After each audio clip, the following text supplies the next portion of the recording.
Assalamualaikum warahmatullahi wabarakatuh. Kembali bersama saya Yusuf dan Bos Henry di program dari Instart Rest Area 24. Bos Henry, Yuk, siap. pasangan udah ada. Udah pada mendaftar semua. Iya. Ya kan? Heboh lah semuanya kan? Iya, betul. Ada yang berangkat dari rumahnya, ada yang berangkat dari monumen, Ada yang dari monumen dibalas lagi deklarasi monumen malam monumen lagi ya. Ini kita udah punya 3 pasangan calon. Yang pertama mendaftar Amin, yang kedua Ganjar Mahfud, yang terakhir adalah Prabowo Gibran. Ya. Kita bahas petanya. Biasanya battlefieldnya selalu Pulau Jawa. Lalu, karena kan paling padat populasi paling banyak. Jadi per provinsi biasanya punya battlefield masing-masing. Banten, Jakarta, Jawa Barat, Jawa Tengah, Jogja, Jawa Timur.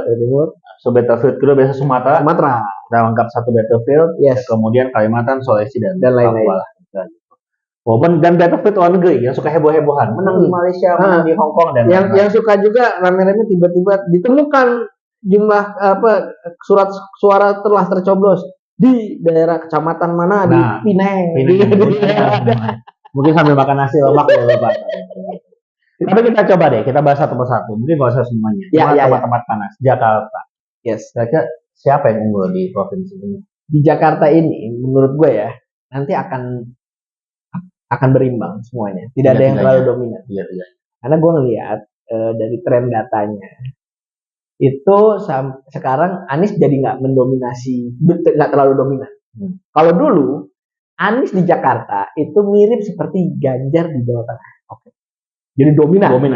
Tinggi sendiri. Kalau sekarang masih unggul dan gue yakin sih endingnya mungkin unggul ya. Cuma tidak signifikan. Cuma jadi flattening the curve gitu. Apa kehadiran Gibran membuat dinamika karena pemilih muda banyak pemilih? Bisa, itu faktor jelas. Jelas salah satu faktornya adalah pemilih muda. Walaupun ya sebenarnya kan pemilih muda ini dari 2 pemilih yang terakhir itu kan udah rame ya. Gol putih juga. Udah rame, tapi kan juga belum kelihatan ya.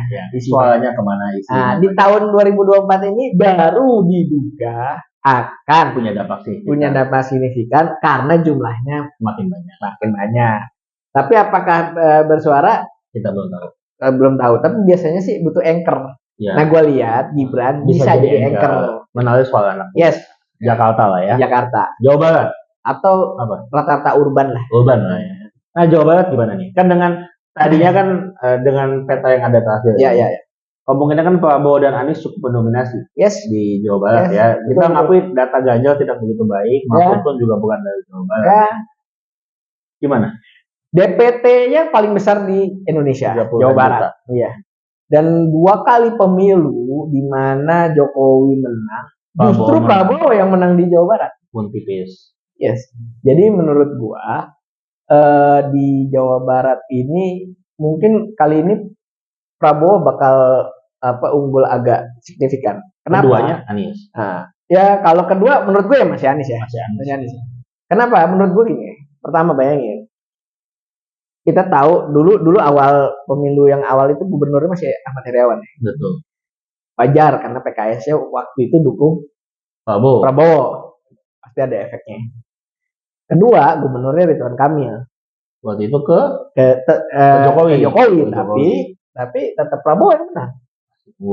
Nah ini di 2024 dua-duanya gabung. Ya Prabowo-nya, ya Ridwan Kamilnya. Bahkan kemarin pas deklarasi Rapimnas Golkar dipuji-puji luar biasa, ditakuti paling segani di seluruh, dan Prabowo merasa kuat karena ada Golkar dan ada. Jadi Prabowo akan unggul. Kalau gua rasa sih agak unggul signifikan. Jika Kang Emil bekerja. Unggul signifikan di dapil yang padat loh. Bandung. Iya maksudnya di dapil di DPT yang paling besar di Jawa Barat. Bandung, Depok, Cirebon, Bogor. Jadi menurut gue sih ini kombinasi terbaik lah. Oke. Jawa Tengah. Prabowo Jawa Tengah, Gibran pun juga Jawa Tengah. Ganjar pun juga Jawa Tengah. Ini kita lagi nunggu seberapa besar sih sebenarnya Gibran efek atau Jokowi efek yang mengalir di Jawa Gibran. Di Gibran. Kenapa? Karena menurut gue gini. Sebenarnya, ini tadi gue juga dari pagi gue juga dapat report lagi. Dan gue sebelumnya udah sempat keliling di Jawa ya, pesisir Jawa. Kalau di Pantura Jawa, gue lihat dominan memang Prabowo Gibran.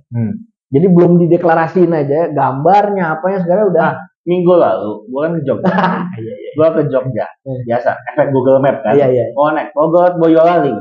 Itu jalan-jalan gang bambu-bambu. Gibran masa depan. Gibran untuk. Padahal Boyolali udah pilih Mbak Puan. Waktu itu belum deklarasi. Waktu itu belum deklarasi. Jadi pas gue perjalanan, buat Google Map. Jadi motong-motong kan menuju tol kan. Nah, itu gue ke Salatiga, biasa ngopi-ngopi tempat langganan kita kan. Basis merah. Itu muka Prabowo Gibran sudah ada, padahal belum ada deklarasi. Prabowo Gibran. Luar biasa. Udah ada spanduk kecil. Dan ini maksud gue ini perkembangan, karena yang gue perhatiin itu kan pesisir Pantura. Ini udah Prabowo bawah. Berarti kan mulai masuk ke tengah. Jauh ya. Udah tengah bagian tengah ke bawah. Dari Jogja. Dan itu biasa, itu daerah merah banget. Lu ingat nggak? Boyolali. Kan muka Mbak Puan banyak di situ. Jokowi itu Prabowo sampai dikasih kecil banget sih ingat gua di waktu zaman dulu. Waktu kemarin. Jadi menurut gua Jawa Tengah ini panas. Kita panas dan kita akan lihat nih. Jokowi efek. Kan kalau kata merah atau kata beberapa pengamat dan politisi itu kan bilang PDI itu hadir sebelum ada Jokowi. Di Jawa Tengah dan unggul. Nah, menurut gua ini harus dibuktikan ini premis ini nih. Bahwa betul. Bahwa ini memang orang itu loyal terhadap partainya. Jangan-jangan nggak loyal partainya semenjak kehadiran Pak Jokowi. Nah, makanya Jokowi juga butuh membuktikan. Teori dia betul. Jawa Timur. Ada Caimin Jawa Timur, Mahfud Jawa Timur. Seperti itu. Udah kan? Iya. Dua itu. Jokowi Mahfud. Nah, menarik juga di Rapimnas Golkar. Hovifah kemana? Ada Cakarwo. Pak Dekarwo. Mantan gubernur 2 periode. Nah, Pak Dekarwo ini kan dulu Demokrat. Betul. Sekarang Golkar. Disebut juga sama Pak Prabowo duduk bersampingan sama Kang Emil kan. Jadi menurut gua pasti ada efek ini di Jawa Timur. Pak Dekarwo akan tapi Pak Dekarwo ini tahu gue di segmen nasionalis. Kalau ranahnya NU, memang kita betul kata lo tadi. Hovifah jadi kata kunci. Hovifah kemana? Dan kemudian bukan hanya Hovifah, lo ingat, juga ada Gus Ipul. Ada Gus Ipul. Gus Ipul di mana sekarang, Pak? Demokrat. Kan kalau partainya apa ya? Kalau tapi yang jelas dia pengurus NU. Nah, Pak NU di NU Gus Yakut jelas. Kalau gue lihat sih ke Prabowo ya. Tanda-tandanya kelihatan. Kelihatan lah. NU. Nah, terus kalau NU ya gue rasa sih bakal sharing ya. Bagi-bagi lah ya. Ada yang ke Caimin, ada yang ke mana namanya? Ke Prabowo dan juga ada yang Ganjar. Nah, kemungkinan hasil akhir 30-30-30 atau 40-40-20. Per hari ini kan Prabowo gue lihat masih unggul ya, di Jawa Timur. Dengan simulasi pasangan lo ya di Jawa Timur, tapi tipis dengan Ganjar. Berarti mungkin 30-30-30. Gue lihat sih agak flat ini. Ini mirip. Nggak ada yang mirip. Jawa Timur mungkin 30. Jawa Barat agak jomplang, Jakarta agak jomplang dikit, beranjak ke flat ya. Bali mungkin Ganjar ya. Jogja. Menurut gue Jogja termasuk yang agak flat ya dengan ketiga, karena sih gini, lu bayangin, Caimin alumni UGM, betul. Anies UGM, Mahfud UGM juga pernah di UGM. Jogja lah nih, UI dan UGM. Ganjar ketua ikatan alumni UGM.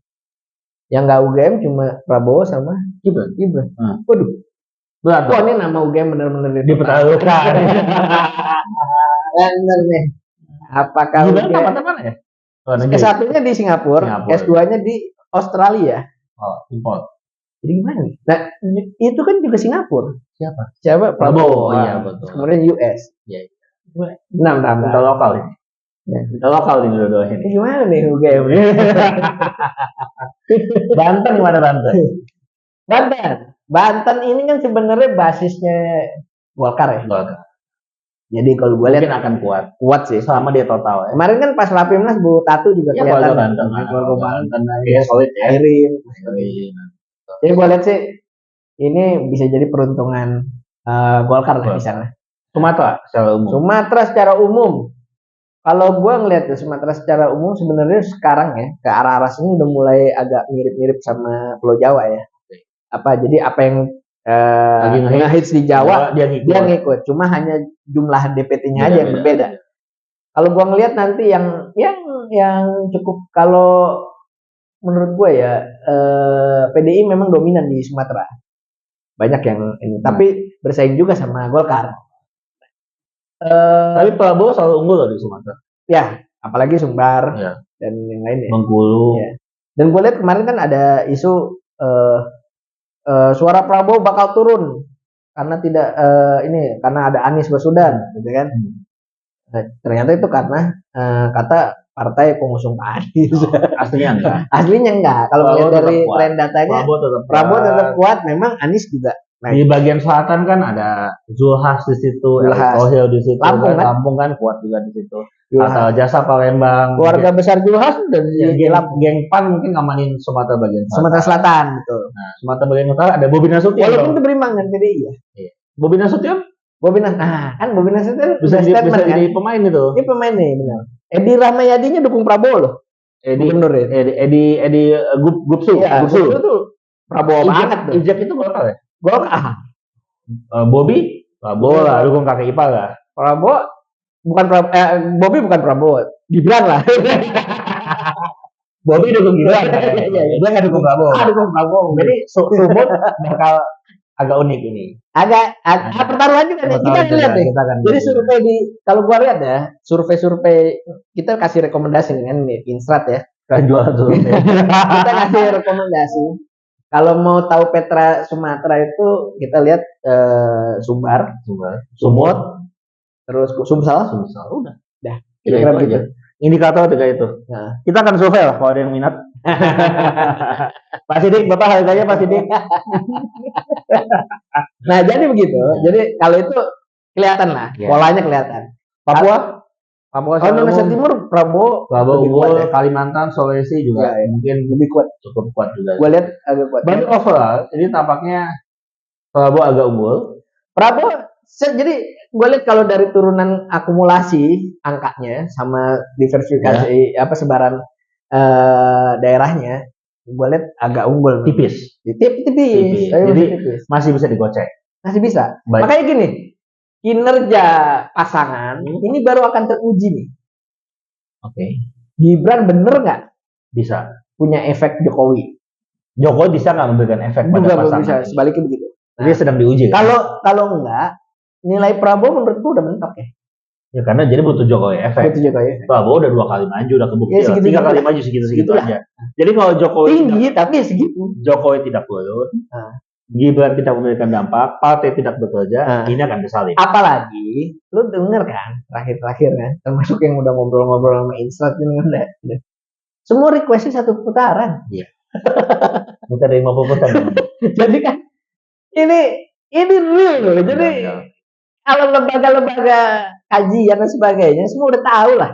1 putaran. Request itu 1 putaran. Kita mungkin akan punya data nih. 1-2 beberapa hari lagi. Kita coba bedah. Kita lihat. Apakah mungkin 1 putaran? 1 putaran. Jadi kalau 1 putaran kan logikanya 50/1 aja. Selesai. 51%. Selesai. Terus kemudian yang lain. Tapi kebayang nggak kalau 50/1, Anda 51 atau 52% lah ya di salah satu pasangan yang menang.